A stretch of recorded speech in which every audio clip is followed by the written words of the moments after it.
V3 news లక్ష్యం సమాజ హితం. నమస్కారం. V3 న్యూస్ కు స్వాగతం. లక్ష్యం సమాజ హితం. V3 న్యూస్ ప్రేక్షకులందరికీ అంతర్జాతీయ మహిళా దినోత్సవ శుభాకాంక్షలు. మనతో పాటు ఈ రోజు మక్కపాటి మంగళ గారు ఉన్నారు. తనొక Hrudaya Bharathi charitable trust chairman, Swarnapushpam మాసపత్రిక ఎడిటర్, ఆధ్యాత్మిక సాంస్కృతిక దేశభక్తి కార్యక్రమాలు విరివిగా చేస్తూ ఉంటారు. ఆలయ జీర్ణోద్ధక కార్యక్రమాలు కూడా తను చక్కగా చేస్తూ ఉంటారు. ఈ రోజు అంతర్జాతీయ దినోత్సవం సందర్భంగా మేడం గారు మన స్టూడియోలో ఉన్నారు. మేడం గారికి మరిన్ని వివరాలు తెలుసుకుందాం. నమస్కారం మేడం. నమస్తే అండి. ముందుగా ప్రపంచ మహిళా దినోత్సవ శుభాకాంక్షలు. మహిళలందరికీ అంటే ముఖ్యంగా స్త్రీజాతి అందరికీ కూడా ఈరోజు నేను హృదయపూర్వక శుభాకాంక్షలు అందిస్తున్నాను. మేడం, మీరు ఒక మంచి రచయిత్రి.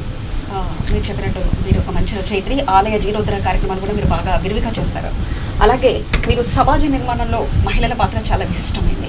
మీరు హృదయ భారతి చారిటబుల్ ట్రస్ట్ తరఫున ఏ కార్యక్రమాలు చేయబోతున్నారు? ముఖ్యంగా ఏంటంటే ఒక సమాజము అంటే సస్యశ్యామలంగా ఆనందకరంగా అంటే ఎలాంటి పరిస్థితులు ఉన్నా కూడా ప్రతి మనిషి ఆనందంగా జీవనాన్ని సాగించడానికి కుటుంబం అంటే సమాజంలో కుటుంబ జీవనము కుటుంబ వ్యవస్థ అన్నది చాలా ముఖ్యము. ప్రతి కుటుంబం ఆనందంగా ఉన్నప్పుడే ఆ సమాజం లోపల అన్ని కుటుంబాల సమూహమే సమాజం. కాబట్టి సమాజం కూడా ఒక భద్రతాయుతంగా ఉండి ఆనందకరమైన జీవనాన్ని సాగిస్తుంది. ఒక శ్రేయస్సు అంటే ఎన్నో దేశాల వారికి అందరికీ శ్రేయస్సును అందించే సమాజంగా మారుతుంది. సమాజాలన్నీ కూడా ఒక ఉన్నతమైన స్థితిలో ఉన్నప్పుడు ఆ రాష్ట్రము, ఆ దేశము, ఆ ప్రపంచం కూడా ఆనందంగా ఉంటుంది. సో ఇట్లా ఒక కుటుంబంలో మహిళ కుటుంబము నుంచే తన ఒక పాత్రను నిర్వహిస్తూ తన బిడ్డలను కానీ తన తల్లిదండ్రులను కానీ అత్తమామలను కానీ తన భర్తను కానీ వారి యొక్క జీవన విధానంలో ప్రతి అడుగులో ప్రతి నిమిషం ప్రతి క్షణము తాను అంతర్లీనమై ఉంటుంది. అంటే మనం శ్వాస పీలుస్తుంటే మనకు తెలియకుండానే బ్రీతింగ్ చేస్తాం. మనకు ఆ వాయువు అందుతుందా లేదా అన్నది కూడా మనకు తెలియదు. మన పనులు మనం చేస్తూ వెళ్తుంటాము. అలాగే కుటుంబ జీవనంలో మహిళ పాత్ర కూడా అలాంటిది. మహిళ యొక్క పోషణ కూడా అంటే కుటుంబంలో అందరూ ఆనందంగా ఉండాలంటే తన యొక్క బాధ్యతాయుతమైన కర్తవ్యయుతమైన పోషణ కూడా అంటే కుటుంబ సభ్యుల్లో నిగూఢమై ఉండిపోవడం ఒక ప్రాణవాయువులాగా మిళితమైపోతుంది. కాబట్టి సమాజ నిర్మాణంలో మహిళ స్త్రీమూర్తి యొక్క పాత్ర ఒక ఉత్కృష్టమైనది, అత్యున్నతమైనదని చెప్పొచ్చండి. మీరు హృదయ భారతి చారిటబుల్ ట్రస్ట్ కూడా స్టార్ట్ చేశారు. దానికి గల బలమైన కారణాలు ఏంటి అసలు? ముఖ్యంగా ఏంటంటే హృదయ భారతి చారిటబుల్ ట్రస్ట్ నిర్మించడానికి కారణం ఏంటంటే సమాజంలో ఎన్నో అభద్రతాయుతమైన నేటి సమాజంలో ఎన్నో బయటికి కాలు పెట్టాలంటే కూడా భయంకరమైన పరిస్థితులు ఎన్నో ఉన్నాయి. మహిళలకు ఉన్నాయి, చిన్నపిల్లలకు ఉన్నాయి. ఒక పౌరునిగా జీవనాన్ని సాగించాలంటే కూడా ఎన్నో ఆటుపోట్లు ఎదుర్కోవాల్సి వస్తుంది. ఇలాంటివి ఎందుకు వస్తున్నాయి ఎందుకు అని ఆలోచించినప్పుడు నాడు మనను బ్రిటిష్ వాళ్ళు పరిపాలించి మన దేశాన్ని పీల్చి పిప్పి చేసి ఎంతో మనను అల్లకల్లోలం చేశారు. అప్పుడు మన స్వాతంత్ర్య సమరయోధులు వారి జీవితాలన్నింటినీ త్యాగం చేసి వారు రాత్రనక పగలనక కుటుంబాలు లేక భోజనం చేయకుండా వాళ్ళు పట్టుపట్టి స్వాతంత్ర్యాన్ని మనకు తెచ్చిచ్చారు. అంటే బ్రిటిష్ వారి నుంచి మనను విముక్తులను చేసి మనకు స్వతంత్రాన్ని తెచ్చిచ్చారు. వాళ్ళు అలా కష్టపడ్డారు కాబట్టే నేడు మనం ఇలాంటి జీవనాన్ని సాగిస్తున్నాము. అలాగే నేడు కూడా ఏంటంటే మన సంస్కారాల లోపం వలన అవినీతి, ఈ అభద్రత, ఒకరి మీద ఒకరి ద్వేషాలు, ఎంతసేపు ఆర్థిక సంబంధాలు లేకుండా ఆర్థిక సంబంధాలతో ముడివేసుకొని పోయి ఈర్ష ద్వేషము ఇలాంటివి అవినీతి అభద్రతతోని కూడుకొని పోయి సమాజం ఒకటి స్వయం పీడితంతో అసలు మనము మనదన్నది లేకుండా నేను నాకు నాది అన్నది కుచించుకొని పోవడం వలన హృదయాలలో పెనవేసుకొని బంధాలు పెనవేసుకోకపోవడం వలన ఒక ఇంట్లో కూడా చూడండి నలుగురుంటే ఎవరి లోకం వారిదే. ఈ రోజు రేపు ఇంటర్నెట్ వచ్చిన తర్వాత టీవీ సీరియళ్ళు అంటే మాధ్యమాలు వచ్చిన తర్వాత టీవీ సీరియళ్లకు అంకితమైపోయి వాట్సాప్లకు అంటే అవి మంచివే, ఎంతవరకు మంచివన్నది వాడుకొని మిగతా అనుబంధాలతో కూడా గడిపితే బాగుంటుంది. కానీ అందరూ ఒక లోన్లీనెస్ అంటే ఒంటరితనాన్ని ఫీల్ అవుతూ ఎవరికి వారు యంత్రాలతో జీవనాన్ని సాగిస్తున్నారు. వీటన్నింటికి స్వస్తి చెప్పడానికి అంటే కొంతనన్నా మా హృదయ భారతి చారిటబుల్ సంస్థ తరపు నుంచి కొంతలో కొంతన్న కొన్ని కార్యక్రమాలు చేసి చూపించాలి. అవి ఏంటంటే స్వయం పీడితం నాడు పరపీడితం నుంచి మన స్వాతంత్ర్య సమర యోధులు విముక్తి చేస్తే సంస్కార లోపాలైన స్వయం పీడితంతో అందరూ హృదయాలు అసంతృప్తితో ఉన్నాయి. ఈ అసంతృప్తిని కొంతైనా తొలగించాలన్న ఉద్దేశంతోనే హృదయ భారతి చారిటబుల్ ట్రస్ట్ని స్థాపించడం జరిగింది. దాని ద్వారానే వివిధ రంగాలలో అంటే విద్యార్థి దశ నుంచి, యువకుల దశ నుంచి, మహిళలకు, సీనియర్ సిటిజన్స్కి ఇట్లా కార్యక్రమాలు చేస్తున్నామండి. ఓకే మ్యామ్, యాక్చువల్గా మీ ఫ్యూచర్ ప్లాన్ ఏమున్నాయి? తర్వాత విద్యార్థులకు మీరు ఏ విధంగా సహాయం చేయాలనుకుంటున్నారు? ముఖ్యంగా మేము ఏం చేస్తున్నామనంటే నేడు ఉమ్మడి కుటుంబాలు లేవు మన సమాజం లోపల. ఉమ్మడి కుటుంబాలు ఉన్నప్పుడు ఏమైందంటే తల్లిదండ్రులు పని మీద ఉన్నా కూడా తాత, అమ్మమ్మ, అత్త, నానమ్మలు వీళ్ళందరూ ఏంటంటే పిల్లలకు ఒక మంచి సంస్కారవంతమైన జీవితాన్ని అన్నం తినిపిస్తూ కథలు చెప్పేవాళ్ళు, నీతి వాక్యాలు చెప్పేవాళ్ళు, భారత భాగవతాది మన పురాణ గ్రంథాలన్నీ వినిపించేవాళ్ళు. అంటే మంచిది చెడు ఏది అన్నది మనుషులతోనే అర్థం చేసుకునేది. హృదయాలతో ఒళ్ళో కూర్చోబెట్టుకొని హాయిగా చెప్పినప్పుడు ప్రేమగా వినేవారు. నేనేంటంటే యంత్రాలకే ఎక్కువ అంకితమైపోయారు. ఉమ్మడి కుటుంబాలు లేవు. ఎందుకనంటే విద్యావంతులు కావడం వల్ల ఏమవుతుందంటే ఒకటి ఉపాధి కోసము, ఉద్యోగం కోసము ఒక స్థలం నుంచి ఇంకొక స్థలానికి వెళ్ళవలసి వస్తుంది. అప్పుడు ఏంటంటే నేటి సమాజంలో ఇద్దరు పనిచేస్తే కానీ గడవని పరిస్థితి. ఇద్దరు తల్లిదండ్రులు బిజీ అయిపోవడం, పిల్లలకు కూడా స్పెండ్ చేయలేకపోవడం, మంచి విషయాలు చెప్పకపోవడం వలన ఏమవుతుందంటే వారికి మంచేదో చెడేదో తెలియక మార్కుల లిస్టులో కూరుకుపోయే విద్యా విధానం మనకుండడం వల్ల వాళ్ళు అభద్రతకు ఫీల్ అవుతున్నారు. వాటిని ఎట్లయినా నిర్మూలించాలి, వారికి కొంతైనా సంస్కారాలు మనం అందించాలి, మన దేశం యొక్క చరిత్ర ఏంటి, మన సంస్కృతి యొక్క సాంప్రదాయాలు ఏంటి అన్న ఉద్దేశంతో భక్తి, దేశభక్తి అనే అంశాలను క్రోడీకరిస్తూ మేమే మెటీరియల్ ఇస్తూ పిల్లలను ట్రైన్ చేసి అంటే విద్యార్థి దశల్లో ఒక 3 సెక్టర్లుగా 3 విభాగాలు పెట్టాము. ఏబిసి అని చెప్పేసి 3 to 5th ఒక సెక్షన్, 6, 7, 8th క్లాస్ వరకు ఒకటి, 9th, 10th వరకు పెట్టేసి 3 విభాగాలుగా విభజించి వారికి ట్రైన్ చేస్తూ భక్తికి, దేశభక్తికి సంబంధించిన వివిధ విషయాలలో కాంపిటీషన్స్ కండక్ట్ చేస్తున్నాము, ప్రైజెస్ ఇస్తున్నామండి. మీరు మీ ట్రస్ట్ తరఫున హృదయ భారతి అవార్డ్స్ ఇస్తున్నారని మాకు తెలిసింది. మీరు అవి చాలా జెన్యూన్గా ఇస్తారన్న విషయం తెలిసింది. దీని వెనక అంతర్యం ఏంటి? అసలు ముఖ్యంగా ఏంటంటే నేను ఇందాకే చెప్పాను కదా, విద్యార్థుల్లో సంస్కారాలు నింపడానికి మార్కుల లిస్టులో కూరుకుపోతున్న విద్యా విధానాన్ని మరల్చి ఒక ప్రకృతికి, ఒక దేశానికి అంటే భక్తి హృదయాన్ని మృదువు చేస్తుంది, దేశభక్తి సమాజంలో బాధ్యతను పెంచుతుంది. ఈ 2 విద్యార్థి దశలోనే అంటే మొక్క దశలోనే వంచి వాళ్ళ హృదయాల్లో పోయడం వల్ల వారు హృదయము మృదువుగా కావడం వల్ల సంస్కారవంతంగా అవుతారు. దేశానికి, సమాజానికి బాధ్యతగా ఉండడం వల్ల సమాజం సశమలం అవుతుంది. అయితే ఇలా వీరికి కాంపిటీషన్స్ పెట్టిన తర్వాత ఏం చేస్తామంటే ఒక కాలనీలో 10 స్కూళ్ళకు పెడతాము.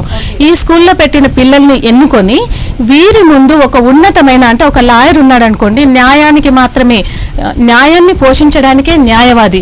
అలా కాకుండా వాళ్ళు ఆర్థికంగా సంపాదించడం కోసమో అన్యాయాన్ని కూడా ప్రోత్సహిస్తూ తప్పుడు సాక్ష్యాలు చెప్తూ అన్యాయాన్ని ఇచ్చేస్తూ న్యాయం అంటే ఎవరైనా బాధితులను ప్రోత్సహిస్తూ ఇలా చేసేవాళ్ళు సమాజానికి ద్రోహం చేస్తున్నట్లే కదా.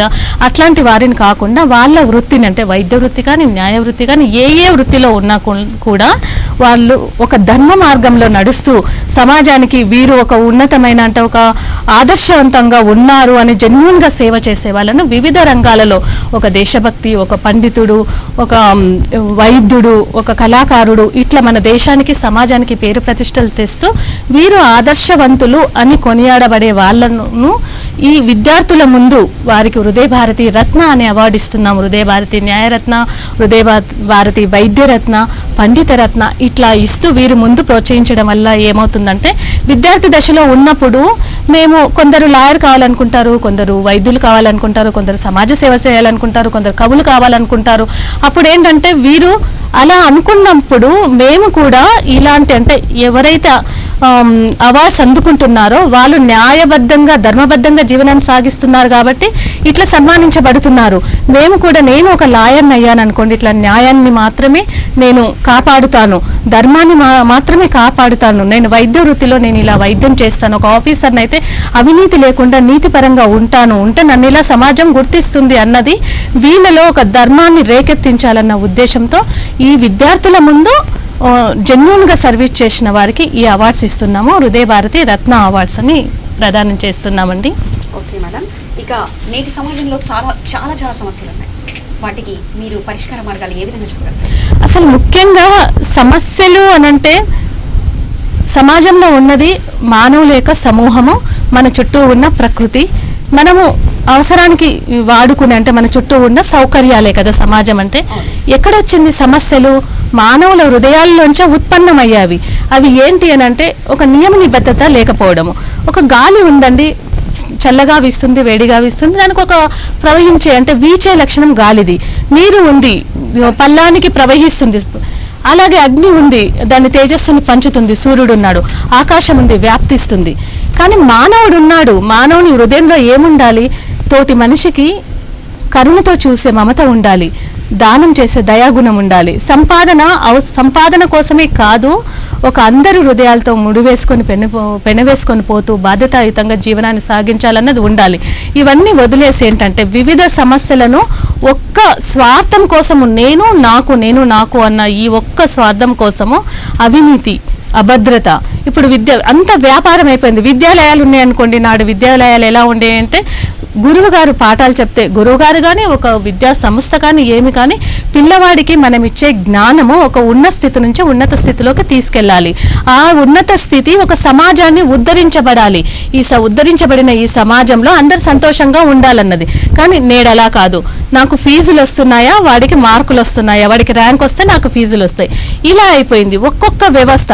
ఒక అమ్మాయి బయటికి వెళ్ళి కాలు పెట్టాలంటే ఇంటికి వచ్చే వరకు తల్లిదండ్రులకు ఎదురు చూస్తూ కాస్త లేట్ అవుతున్న కొద్ది గుండె డబా కొట్టుకునే పరిస్థితి ఎందుకు వచ్చిందండి? అభద్రత ఎందుకు వచ్చింది అంటే సంస్కారాల లోపం వల్ల. మన పిల్లల్ని పెంచే విధానము, మన పిల్లలకు ఒక సోషల్ మీడియా కానీ వ్యాపార రంగంలో కానీ వివిధ అశ్లీల దృశ్యాలు చూపిస్తూ వాళ్ళను రేకెత్తించే వాళ్ళ అంటే మనస్సుకు చెలించే ప్రభావం ఉంటుంది. ఒక వయసులో వారికి ఉత్ప్రేరితులు అవుతారు. అలాంటివి కదా ఒక షాప్స్ ముందు కానీ మీరు చూడండి, మనము మామూలుగా వెళ్తుంటాం కదా, రోడ్డు పై నుంచి వెళ్తుంటే పెద్ద కటౌట్ ఉంటుంది. ఆ కటౌట్ పైన మన ఫర్నిచర్ షాప్స్ అవన్నీ ఉంటాయి కదా, అమ్ముకునేది ఫర్నిచర్, కానీ పక్కన అందమైన అమ్మాయిని సగం దుస్తులు వేయాల్సిన అవసరం ఏముంది? అంటే వారి దృష్టి అక్కడ మళ్లించి వారి మనసు లోపల ప్రలోభాలు రేకెత్తించడమే కదా. నాడు ఎలా ఉండేదంటే ఒక విలేజ్ వాతావరణం అంటే పల్లెటూళ్ళ లోపల అందరూ కలిసి ఉండేవాళ్ళు. అందరికీ ప్రతి కుటుంబానికి 50 కుటుంబాలు ఉన్నాయంటే అందరికీ తెలిసేవాళ్ళు, అందరికీ అనుబంధం ఉండేది. ఎవరైనా చిన్న తప్పు చేయాలంటే అమ్మో వాళ్ళు చూస్తే వీళ్ళు చూస్తే తిడతారేమో ఉండేది. ఇప్పుడు ఈ ఇంట్లో ఉన్న వాళ్ళు పక్కింట్లో ఉన్న వాళ్ళకే తెలియదు. సో ఏంటంటే అక్క చెల్లి అన్న తమ్ముడు అన్న అనుబంధాలన్న లతలు లేవు ఇప్పుడు. సో ఏంటంటే వాడికి ఏమనిపిస్తే అది కామెంట్ చేయడము, ఇది చేయడం, పిల్లలను ఏడిపించడం అవుతుంది. ఇలాంటి అభద్రత స్త్రీలు ముఖ్యంగా ఎదుర్కొంటున్నారు, కార్యాలయాల్లో ఎదుర్కొంటున్నారు, గృహాలలో కూడా ఎదుర్కొంటున్నారు. చూడండి, పురుష సామ్య, ఇప్పుడు స్త్రీ పురుషులు ఇద్దరు పని చేయండి నడవదు, కానీ ఇద్దరు వర్క్ చేసి ఇంటికి వస్తే జెంట్స్ మాత్రము, అబ్బాయిలు మాత్రం జెంట్స్ మాత్రం హాయిగా నేను రెస్ట్ తీసుకోవాలి, వాట్సాప్లో చాటింగ్ చేసుకోవాలి, ఫ్రెండ్స్ వస్తే ఎక్కడికైనా వెళ్ళిపోవాలి. ఇది కానీ అదే అమ్మాయి అయితే అయ్యో పిల్లలకు వంట చేయాలి, అత్త మామ ఉన్నారా వీళ్ళకి చూసుకోవాలి, రేపటికి ఏంటి ఇదేంటి అని మైండ్ మొత్తం ఇంటికి ఒక గంట ఒక 10 నిమిషాలు లేట్ అవుతున్నా కొద్దీ రేపటి కార్యక్రమాలు ఇంట్లో ఉన్న పనుల మీద టెన్షన్ పడుతుంది. అంటే ఎందుకు? సమాజంలో కుటుంబం లోపల సమాజ ఉద్ధరణ లోపల తన కుటుంబ శ్రేయస్సు మీద అమ్మాయిలకు హృదయంలో అంటే స్త్రీ జాతికి హృదయంలో ఉన్న ప్రేమ పురుషులకు ఎందుకు లేదు? ఇదే కదా పెద్ద అభద్రత భావం తీసుకొని వచ్చింది. ఇది ఇద్దరు గనక స్త్రీ పురుషులు ఇద్దరు ఒక బండికి 2 చక్రాలు లాంటి వారు, వీరిద్దరు సమానంగా ఉంటేనే నడుస్తుంది అన్న భావన ఏర్పడి కాస్త మమత, ప్రేమ, ఆత్మీయత, ఒకరి బరువుల్లో ఇంకొకరు పంచుకొని ప్రేమగా ఉన్నప్పుడు ఈ అభద్రతా భావాలు పోతాయి. ముఖ్యంగా సమాజంలో ఉన్నాయి ఎవరికి వారే విశ్లేషించుకొని ఈ న్యూస్ పేపర్లు వీటిలలో వచ్చే అశ్లీల దృశ్యాలను వీటన్నిటిని ప్రేరేపించేవి ఇవన్నింటిని కూడా ఎదిరించే సాహసం చేయాలి. అందరూ ప్రశ్నించే ధోరణి ఉన్నప్పుడు ఈ అభద్రత పోతుందండి. ఇలాంటి కార్యక్రమాలు మా ట్రస్ట్ తరపు నుంచి, మా మాసపత్రిక తరపు నుంచి కూడా నిర్వహిస్తున్నాము మేము. మేడం, మీరు జాతి జాగృతికి శంకరావం అనే ఒక క్యాప్షన్ పెట్టారు. దాని వెనక అసలు ఉద్దేశం ఏంటి? దాని అలా ఎందుకు పెట్టాల్సి వచ్చింది? అసలు ముఖ్యంగా సనాతన ధర్మం అనేది ఒక భారతదేశంలో అంటేనే ఒక ఋషులకు సంబంధించిన ఒక ఋషులు ఇక్కడ నివసిస్తారు అన్నది నానుడి అన్నట్టు. ప్రపంచ దేశాలన్నీ కూడా మన వైపు తొంగి చూస్తున్నాయి. ఎందుకంటే నేను ఒక 3 సంవత్సరాల క్రితం ఒక మ్యాగజైన్లో చదివాను. ఒక ఇరాన్ యువకుడు ఏం రాశాడంటే అతను భారతదేశానికి వచ్చాడట. వాళ్ళ తాత గారు చెప్పారంట భారతదేశంలో ఒక యజ్ఞ ప్రదేశము ఋషులు నివసిస్తారని. అవునా, అంత గొప్ప ప్రదేశమా, అయితే నేను వెళ్ళి చూసొస్తానని చెప్పేసి ఇక్కడికి వచ్చిన తర్వాత ఏమైందంట, మొత్తం చూస్తే డిఫరెంట్ ఉందన్నట్టు. లౌకికవాదం ఇక్కడ కూడా ఉంది. అతను ఏం చెప్పాడు, ఋషులు ధ్యానమగ్నులు వాళ్ళంతా అంతర్యాలలో ఎక్కువగా నివసిస్తారు, బాహ్యానికి అంతా పట్టించుకోరు అని. కానీ ఇక్కడ చూస్తే ఎక్కువ ఉంది. అయితే అతను ఏం రాశాడనంటే, నేను వచ్చిన తర్వాత నేను గమనిస్తే స్వాతంత్ర్యానంతరము భారతీయుల్లో లౌకికవాదం ఎక్కువ పెరిగింది. వస్తు ప్రపంచం వైపు తిరగడం వలన ఏమైందంటే వాళ్ళ ఋషి ధర్మాన్ని, అంటే సహజంగా అంతర్యంలో ఉన్న ఋషులు అందించిన వారి జ్ఞానాన్ని, వారి యొక్క సహనాన్ని, వారి యొక్క అంతర్యంలో విహారాన్ని మానారు అని చెప్పేసి. అంటే ఏంటి అంటే మన ఋషులు, మన పూర్వీకులు ఎలాంటి అంటే త్యాగం, ధర్మం, దానము ఇలాంటివన్నీ నిద్ర లేచినప్పటి నుంచే దానంతో స్టార్ట్ అయ్యేది. ఒక పండుగ వచ్చింది అనుకోండి, బుడుబుకలవాడు కానీ హరిదాసు కానీ వచ్చేవాడు. దానం చేయడం వల్ల ఏంటి, మన కర్మ సిద్ధాంతం ప్రకారము మనం ఏదైనా తెలిసి తెలియక చేసిన పాపాలన్నీ పోతాయని వాళ్ళ కృతజ్ఞతా భావంతో మనము సూర్యునికి నమస్కరించుకొని, తల్లిదండ్రులకు నమస్కరించుకొని ఇలాంటి సంస్కారాలతో మనం వచ్చాము. అయితే మనకు లేని సంపద అంటూ లేదు. మన ఋషులు ఎన్నో పురాణాలు, శాస్త్రాలు, మనం ఎలా జీవనాన్ని సాగిస్తే ఆనందంగా ఉంటామో, మన చుట్టూ పరిస్థితులు ఎలా అయినా ఉండని, ఎలాంటి వారైనా ఉండని, మనము ఎలాంటి జీవనాన్ని సాగిస్తే ఆనందంగా ఉంటామన్నది మన ఋషులు మనకు చెప్పారు. అలాంటి సంస్కారాల్లో మనం ఉన్నాం కదా. మరి మనకు అన్ని కళల్లో కానీ, అన్ని విధాల అంటే విద్యలో కానీ, వైద్యంలో కానీ, కళల్లో కానీ, అన్ని రంగాలలో మనము అన్నింటికన్నా ప్రపంచ దేశాలన్నింటిలో ముందంజలో ఉన్నాము. అలాంటిది నేడు దష్టు పట్టిపోయినట్లుగా అవుతుంది. ఆ విషయాల్లో జాతి జాగృతికి శంకారావం అంటే ఒక ఉన్నతమైన సంస్కృతిని మళ్ళీ షైన్ చేయడం కోసము, దాన్ని జాగృతి చేయడం కోసము, మన హృదయాంతరాలలో పేరుకుపోయిన సనాతన ధర్మం యొక్క విలువను, ధర్మాన్ని, న్యాయాన్ని అన్నింటినీ ఒక శంకారావం లాగా నిద్ర మేల్కొల్పి, శంకారావం చేసి నిద్ర మేల్కొల్పి జాతిని ఉన్న స్థితి నుంచి మహోత్కృష్టమైన స్థితిలో నిలబెట్టాలన్న ఉద్దేశంతోనే కళలను, అన్ని వ్యవస్థలను, రాజకీయ వ్యవస్థను కానీ ఏ వ్యవస్థ చూసినా కూడా ఒక ఉన్నత స్థితిలోకి తీసుకురావాలి అన్న ఉద్దేశంతో ఈ క్యాప్షన్ పెట్టామండి. అలాంటి టాపిక్స్నే ఎన్నుకొని మా స్వర్ణపుష్పం మాసపత్రికలో వేస్తున్నాము. వివిధ యువతను కూడా మంచి సంస్కారవంతమైన కార్యక్రమాలు ఏర్పాటు చేస్తూ కాలేజీల్లో ఇప్పుడున్న సమస్యలు ఏంటి, నాడెలా ఉంది మన జీవన విధానం, నేడెలా ఉంది, ఇలా ఉంటే నెక్స్ట్ తరానికి ఏంటి అన్నది నేను నా దేశం అన్న కాంపిటీషన్స్ యూత్ అంటే కాలేజ్ స్టూడెంట్స్లో పెట్టేసి వారిని ఆలోచించే విధం వైపు కార్యక్రమాలు చేస్తున్నాము. అదే ఈ జాతికి మేము అందించే శంకారావం అనుకుంటున్నామంటే ఉన్న స్థితి నుంచి ఉన్నత స్థితిలోకి తీసుకెళ్ళాలి అన్ని రంగాల్లో అన్నది మా ఉద్దేశం. అందుకని అయితే ముఖ్యంగా నేటి సమాజంలో స్త్రీలు చాలా సమస్యలు ఎదుర్కొంటున్నారు. అందులో ఇంపార్టెంట్ అయినవి, ముఖ్యమైనవి ఏమంటారు? ముఖ్యమైన సమస్యలు అంటే కుటుంబం నుంచే మొదలవుతాయండి. ముందు అమ్మాయి పుట్టగానే ఒక చిన్న బాబు, ఒక ఇంట్లో ఒక అబ్బాయి ఒక అమ్మాయి ఉండనుకోండి, ఆ పెంపకంలోనే తేడా వస్తుంది. నువ్వు ఇది చేయొద్దు, నువ్వు అది చేయొద్దు, తమ్ముడు అది చేయాలి, నువ్వు ఇది చేయొద్దు, తమ్ముడు కాబట్టి వాడు చదువుకుంటాడు, ఇలా అంటే నేటి సమాజంలో కొంతవరకు తగ్గి ఉండవచ్చు. కానీ ఇంకా గ్రామీణ వ్యవస్థలో కానీ ఇంకా కొన్ని నా అంచనా ప్రకారం 80% ఇంకా అలాగే ఉంది. పెద్ద కుటుంబాలలో పురుషాధిక్యతనే ఉంది, వ్యవస్థ అలాగే ఉండడం వల్ల ఏమవుతుందంటే ఇది చెయ్యొద్దు, అది చేయకూడదు అంటే భేదభావం అన్నట్టు. అన్నతో నీకు ఇంకా పోలికేంటి అని చెప్పేసి, అన్నతో నీకు ఇంకా పోలికేంటి అంటారు అనుక్షణము. ఓ జనని భారతి సద్గుణ స్వరూపిణి, ఎందుకు ఇచ్చావమ్మా ఈ జన్మ, ఎప్పుడు వెలిగిస్తావు మా మంచి, అర్ధరాత్రి వచ్చింది స్వాతంత్రము, ఇంకా తెల్లవారనే లేదమ్మా అని ప్రతి స్త్రీ ఏదో ఒక సమయం లోపల హృదయం లో ఘోష అనేది ఉండే ఉంటుంది. చిన్న పిల్ల అప్పుడు కూడా చాలా అంటే చదువు విషయంలో కానీ, సంస్కారాల విషయంలో కానీ, కొన్ని అంటే ప్రకృతి సహజమైన శరీర నిర్మాణాలు ఉండడం వల్ల కొన్ని కట్టుబాట్లు అవసరమే. అది దేనికోసం అంటే ఆరోగ్యానికి, బాహ్య ప్రపంచంలో మనము విహరించడానికి, సంస్కారాలకు అంటే మనం నిర్వర్తించే కర్మలకు కూడా మన సంస్కారాలు కావాలి కాబట్టి ఉండాలి. అవి ఎలా ఉండాలి, ఎలాంటి సంస్కృతి ఉండాలంటే అది వెలుగునిచ్చేది. ఒక చిన్న పిల్లగా ఉన్నప్పుడు అలా ఉంటే, ఒక టీనేజ్కి వచ్చిన తర్వాత విద్య, ఒక అమ్మాయి ఇంట్లో నేను పోలీస్ ఆఫీసర్ని అంటాను అనుకోండి, ఆ అమ్మాయికి ఎంత ధైర్యం ఉన్నా, ఎంత తేజస్సు ఉన్నా, ఎంత యాక్టివ్గా ఉన్నా కూడా నువ్వేం పోతావు అమ్మాయివి వద్దు అని చెప్తారు. మిలిటరీలో నువ్వు చేస్తావా వద్దు అని ఎంకరేజ్ చేయము. ఇప్పుడు మన ప్రభుత్వం కొంచెం ముందుకొచ్చేసి మిలిటరీలో కూడా అమ్మాయిలను స్వాగతిస్తుంది. అంతరిక్షంలోకి వెళ్ళినా కూడా కార్యాలయాల్లో వెళ్ళి ఎంత పెద్ద ఫోర్స్లో ఉన్నా కూడా ప్రతి వింగ్లో కూడా ఒక చులకన భావన, ఒక స్త్రీ అన్నది అంటే వ్యక్తికి మధ్య సంబంధాన్ని చూడకుండా ఓ స్త్రీ పురుష భేదభావంతో చూస్తుండడం వల్ల ఇలాంటి చాలా ప్రాబ్లమ్స్ ఒక మహిళ ఎదుర్కొంటుంది. అలాగే గృహాలలో ఏంటంటే నేను నీ పని ఇది నా పని కాదు, ఇది నీ పని అన్న ఉద్దేశంతో ఉండడం వల్ల ఒకటి, అత్తకెప్పుడు పెత్తనంపై మేము ఎప్పుడు అనుకునే వాళ్ళం అన్నట్టు, అత్తగారికేమో పెత్తనంపై మోజు, మామగారికేమో మర్యాదపై మోజు. పుట్టింటి వాళ్ళేమో ఇవి చెప్తే అమ్మాయి ఏంటి అక్కడేనేమో అల్లారు ముద్దుగా పెరిగొస్తాము.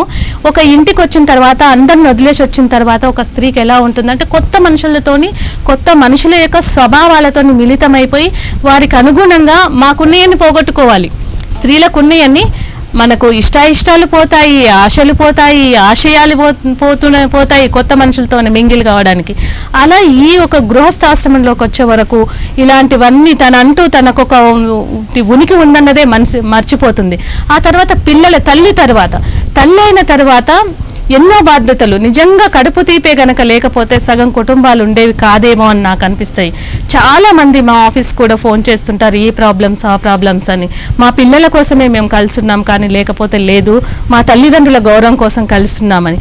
అంటే కుటుంబం యొక్క పరువని తల్లిదండ్రులు ఒక కట్టుబాటు వేస్తే నా పిల్లల భవిష్యత్తు అనే ఉద్దేశంతో కూడా ఎన్ని బాధలున్నా కూడా హృదయంలో పెట్టుకొని స్త్రీ ఒక నదీ మాతలాగా, ఒక నది ఎలా ఒక జీవనది ఒక దగ్గర పుట్టి ప్రవహిస్తుంది కదా, ఆ ఎదురుగొచ్చిన గుంతలు మిట్టలు ఎలా అయితే దాటుతూ చెత్త చెదారమంతా కూడా కలుపుకొని తాను మాత్రం నిర్మలంగా ప్రవహిస్తూ సముద్రంలో కలిసిపోతుంది.